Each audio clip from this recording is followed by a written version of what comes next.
لوگ نماز اس لیے شروع کرتے ہیں، کہتے ہیں میں 5 نمازیں بھی پڑھتا ہوں، میں صدقات بھی کرتا ہوں، کام میرا پھر نہیں چلتا۔ تو میں کہتا ہوں تمہیں پتہ ہی نہیں، نمازی کے لیے تو آزمائش ہے، جتنا جتنا ایمان کامل اتنی اتنی آزمائش بھی زیادہ۔ اور یہ میں اپنے پاس سے نہیں کہہ رہا، حضرت ابو سعید خدری رضی اللہ تعالیٰ عنہ فرماتے ہیں میں نبی پاک علیہ الصلوۃ والسلام کی خدمت میں حاضر ہوا اور حضور کے دست مبارک کو چومنے کے لیے میں نے اپنے ہاتھ جب آگے کیے تو تپش تھی، تیز بخار تھا نبی پاک کو۔ تو حضرت ابو سعید خدری رضی اللہ تعالیٰ عنہ ارشاد فرماتے ہیں کہ میں نے، یہ سنن ابن ماجہ میں موجود ہے، فرماتے میں نے عرض کیا یا رسول اللہ صلی اللہ علیہ وسلم اتنا تیز بخار؟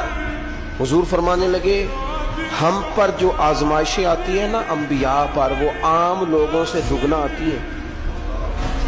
یہ تو لاڈلے ہیں، یہ تو محبوب ہیں اللہ کے۔ فرمایا عام لوگوں سے دگنی آزمائش آتی ہے، لیکن فرمایا ہمارا رب بڑا کریم ہے، ہمیں اجر بھی ڈبل ہی عطا کرتا ہے، ہمیں اجر بھی ڈبل ہی عطا کرتا ہے۔ تو حضرت ابو سعید خدری کہتے ہیں موقع اچھا تھا، میں نے ایک سوال بھی کر دیا، میں نے کہا یا رسول اللہ صلی اللہ علیہ وسلم بتائیے نا بھلا دنیا میں زیادہ آزمائشیں کن کو آتی ہیں؟ تو حضور فرمانے لگے سب سے زیادہ آزمائشیں اللہ کے انبیاء کو آتی ہیں، نبیوں کو آتی ہیں۔ حضور اس کے بعد فرمایا اس کے بعد جو ان کے زیادہ قریب ہوتا ہے اسے آتی ہے۔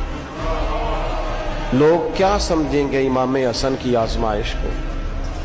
لوگ کیسے سمجھیں گے سیدنا امام حسین کی آزمائش کو؟ فرمایا جو ان کے زیادہ قریب ہوتا ہے اسے زیادہ آزمائش آتی ہے۔